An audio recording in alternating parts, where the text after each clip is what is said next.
Look, whatever you're doing, stop doing what you're doing. I got a question for you, all right? What do you want? It's real simple. What do you want? All right, and this gonna hurt a little bit. It's gonna hurt a little bit. How far will your will take you this year? How far will your will take you this year? Because there's some things in life you're not going to get. They're not coming to you. You got to go take it. There's some stuff that you can't even just earn by doing the good thing, doing the right. Listen to me. There's some stuff, if you're going to get it, you got a will to get it.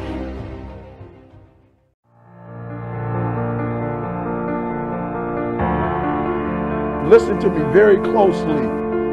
It's not going to happen with you in the bed dreaming about it. It's not going to happen with you in the shower thinking about it. Sometimes you just got to will it. When you're not as smart as other people and you can't intellectualize yourself there, you got to will it.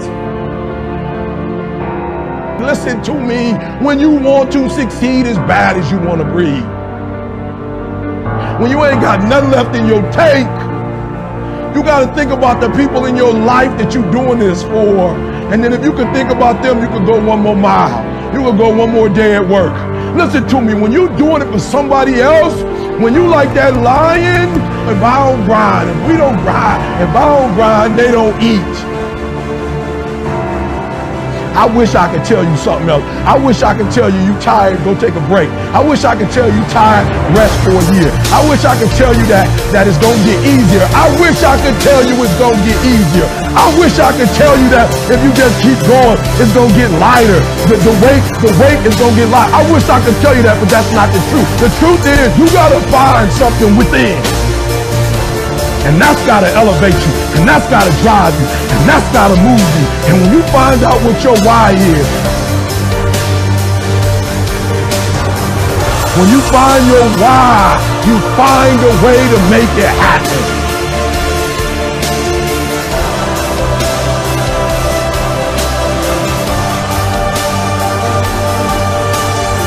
You know what? Every time I get to an obstacle, I tell it, I will outwill you. I will not give up. I will not surrender. I will not quit. This is your year. Are you hearing me?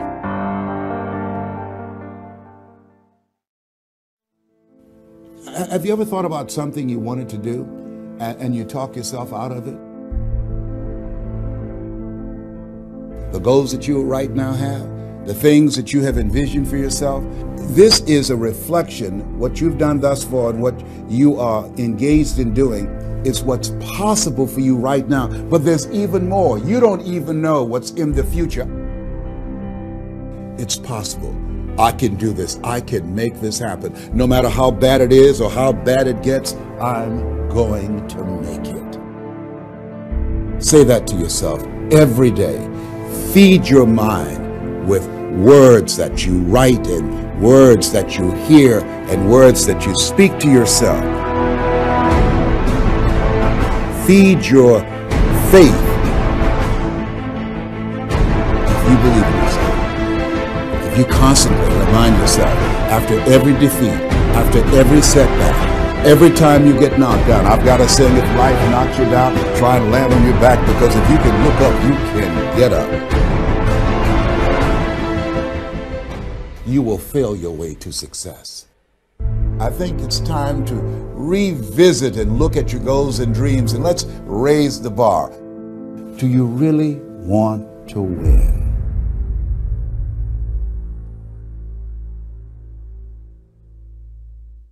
Some slaves said, I don't care what we go through, we're gonna survive this.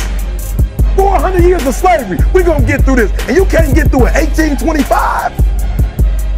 You can't get through a writing class, and you got tutor after tutor, resource after resource. The problem is, you ain't never felt no pain before. You're soft. It's a soft generation. You quit on everything. Our people did not quit. Harriet Tubman not only made it, she went back and got some more. She said, you know what, I made it, but I'm gonna walk all, listen to me, shh, not ride the bus. I'm gonna walk all the way back down to the south to get some more. And you quitting on 1825? Now watch this. You quit after you, listen to me, you get a sleeping bag and you wait for them. You wait for the first WRA instructor to come in and you come out your sleeping bag, I need help. You quit after you do that. You quit after you had, listen to me, a WRA party. I'm having a party, everybody come over. I got food, everything, and let them get over there. Let it be all the best writers. All right, I fooled y'all. I want to have a writing party.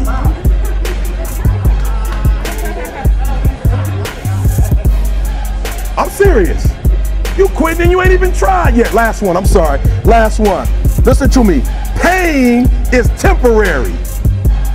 It may last for a minute, or an hour, or a day, or even a year. But eventually, it will subside. And something else will take its place. If I quit, however, it will last forever. Listen to me, I'm telling you as I leave. I was homeless for 2.5 years. And the problem with most of you never felt no pain before. Y'all spoiled. Y'all spoiled. Some of y'all spoiled, just bottom line. Your parents have done everything for you. You never had to do nothing for yourself. You're spoiled. We're gonna keep it real tonight. Some of you are spoiled brats. Every time you ever got in trouble, somebody in your house got you out of it. Every time you've done something you're not supposed to do, people say, Eric, your mother's a tyrant. You're right. She kicked me out. You're right. She's mean, but she developed a man because she put me out there and said, you're going to have to grow up. And some of you have never learned to grow up. And so every time something get hard, you quit, you call mama. I dare you to take a little pain. I dare you. I dare you not to go home. Somebody said, I gotta go home, I feel bad. Go through it. You ain't gonna die. At the end of pain is success. You're not gonna die because you're feeling a little pain.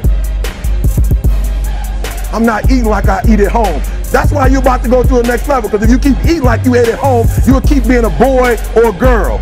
It's time to become man, woman. So don't worry about a little pain. My greatest asset is I was homeless. So I can't feel a whole lot of pain.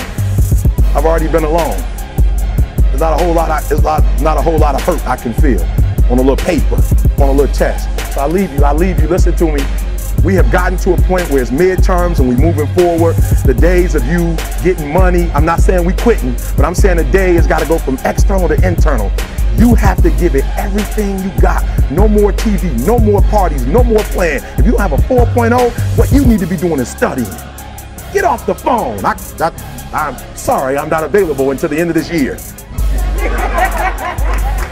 No, I'm for real. You reached the right number, but you called me at the wrong time. Call me back January 1st. I'm about to get busy now. Huh? I want you to have a countdown of your own and say when the countdown is over, with a real, watch me, because when I was homeless, I knew something was wrong. I knew that wasn't the best of me. And one day I said, will the real Eric Thomas please stand up? Will the real Eric Thomas please stand up? Stop being this high school dropout. Stop giving up. Stop sleeping on the street. Stop walking up and down Finkel Avenue like you ain't got nothing, and get your GED. Stop being afraid to take a test. Stop being afraid to go to college because your daddy didn't go and your mama didn't go. Stop being afraid and be the best Eric Thomas you can be. But listen to me, it's going to be hard. It took me 12 years to get a 4-year degree, but I got it. And guess what? On a degree, it don't have dates. So if it took you 4 and it took me 12, it don't show up nowhere. But I'm exactly where I wanted to be because I realized I got to commit my very being to this thing. I gotta breathe it, I gotta eat it, I gotta sleep it. And until you get there, you'll never be successful in life. But once you get there, I guarantee you, the world is yours. Why do you want to work out? What is your goal? The most important thing is that you have a vision, that you have a goal. Because without that vision and without that goal, again, you're drifting around and you're never gonna end up anywhere. People don't become successful just by accident. You know, I mean, maybe the guy that found gold in California and started the gold rush, but don't count on that. That's a one in a lifetime kind of a situation. So you got to really have a specific goal, and to me, to have that vision that I want to be Mr. Universe, that I want to be the greatest bodybuilder of all time, that was a great vision, and that specifically to look like Reg Park and to be up there on that stage and to lift the trophy overhead and to win the championship over and over and over again. So that was a great goal. You have to have a goal. Now, it doesn't have to be that specific goal, but it has to have some goal. This is why I always recommend to people, sit down, take your time, and start thinking about, why do you want to work out? What is your goal? And that can be as crazy as it is. It could be, I want to impress girls. If that's your goal, so be it, but it motivates you. It could be that you're emulating a certain, bodybuilder or a certain football player, a certain boxer, whatever it is. Have those pictures put all over the wall like I did when I was a kid. I put pictures of Reg Park and of Sonny Liston, of boxers and of Ali and of powerlifters and weightlifters all over my bedroom, wall. So that every day when I go to sleep, every day when I wake up, I look at those pictures and they motivate me. You need that motivation, and then therefore you have this kind of imprint in front of you all the time, and you know exactly what you're chasing. People always came up to me and says, why are you smiling? You're working out 5 hours a day. You're doing the same as the other guys, but the other guys have a sour face. They're pissed off that they have to do another rep or another set or something. I looked forward to another 1,000 reps of sit-ups. I looked forward to another 500 pounds of leg press or squat. I looked forward to doing more and more curls until my arms fall off. Why? Because I knew that every rep that I did and every set that I did and more weights that I lifted, I get one step closer to turning that vision into reality. So I was turned on by that. I was excited. I couldn't wait to get to the gym.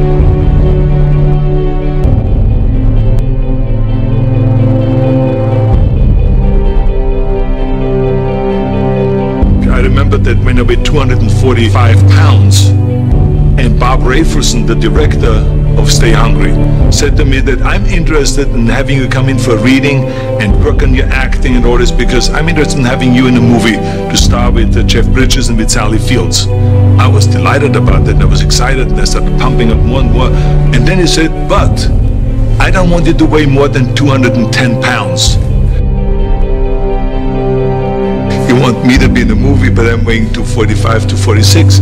I say, I just won the Olympia, I say, which was 1974, and I was really at my biggest. And but he demanded that, and he says, look, it's very simple. On the day we start shooting, he says, I'm going to put you on a scale, and if you don't make the 210, you're out, because I have someone else in mind. And I worked on it. I started visualizing myself very clearly as a lean athlete, because that's the only way I could lose that weight and all of a sudden get interested in running more, because up until that point I ran like 3 miles after training or before training or whatever, but now all of a sudden it was 5 miles, 6 miles, 7 miles, 8 miles, and they even ran mini marathons in order to lose the weight, and I did everything with high reps, and I was watching my diet, what I eat and all those kind of things. And but the day before, I remember we were in Birmingham, Alabama. The day before I was at the YMCA with Bob Rafelson. He was swimming and I was working out, and I was running. There was a track there and I was running. He says, let's step on the scale.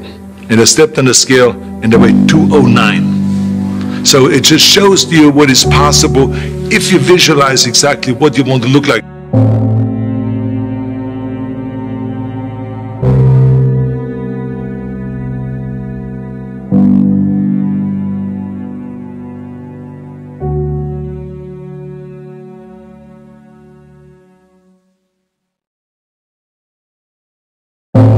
And there was no room for any kind of like, well, I can't get my act together or anything like this, because there's only a certain amount of time. But the key thing again is have the clear vision.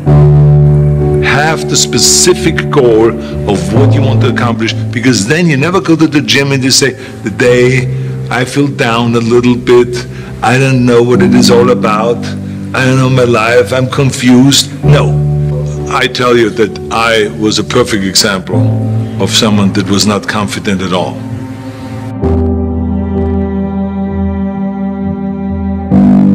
I mean, when I was a kid, I was just like any other kid. I had my hang-ups and problems and all this. But when I joined the weightlifting club and I won my first little trophy because they did the best clean jerk. And then we went to another meet and they won another little trophy. I started feeling like somebody. But the bottom line is, everyone can use the same method because I used it in politics, I used it in making money, I used it in everything that I've done in the movie business. When you have one little victory, little victories add up, and that is what gives you then ultimately confidence. Well, for me, the most important thing always to have a deadline. So when I, for instance, had a competition, and let's say the competition was in the middle of September, and it was now beginning of summer, so there was no more time to screw around. So there was the time now to get going on a diet, to get going with the training, to not slack off at all, because there was a deadline there. The day of the competition, I had to be in the best shape possible. And I knew that if I come to that competition and I lose because I did not schedule my training the proper way, or I didn't have the right frame of mind, or I didn't give everything, literally worked my butt off, I would be just so angry. So I never wanted to be in that situation. So this is why it was very important to pick that time and to say, this is when I have to be in top shape, and then I work towards that. But it's not just with the competition. I mean, it's the same in the movie business.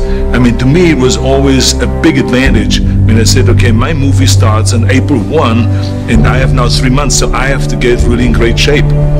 So you pick those times. It could also be that you have no movie, and you have no Mr. Olympia, or no Mr. America, no Mr. Universe coming up, or any of those things. But you say to yourself, the summer starts in June. I'm gonna go to the beach in June, and at that time, I want to be in great shape. So that creates an urgency that makes you really start training hard and taking it seriously. Because if you don't have a specific plan, then you wander around. I mean, you can have, as I've told you many times, the best ship or the best plane in the world, but if you don't have a specific goal where you want to go and when you want to get there, you just drift around and you never get anywhere. So this is why it is so important to create that urgency and have a specific time when you want to be in shape. Well, I mean, look, everyone has a problem with time. But the day is 24 hours and we sleep 6. Now I know there's some out there that say, whoa, I need 8. Well, I say just sleep a little faster. Because the bottom line is we have 6 hours of sleep, 24 hours are available, so you have 18 hours now available to your work, your family, your hobbies, and also to learn something new. Or to do something new, which could easily be that you want to learn a new language, or that you want to read as a New Year's resolution, I have to read a book every week, or you say, I'm going to go and reshape my body. So you're going to go and take this hour out of your schedule and say, I'm going to train an hour every day. So this is, for most people, a huge challenge, but it is totally doable, I can tell them, because the kind of things that I did when I came to this country, I mean, I went to school, I was working in construction, I was working out my 5 hours a day, I was taking acting classes from 8 o'clock at night to 12 midnight, I was doing all of those things. I wanted to make sure that out of the 24 hours of the day, that I don't waste one single hour. Those hours were too precious. And so there I just want to tell people, don't give me this thing, I have a difficult time with the time and I don't have time for this and I don't have that. You have time, you make the time.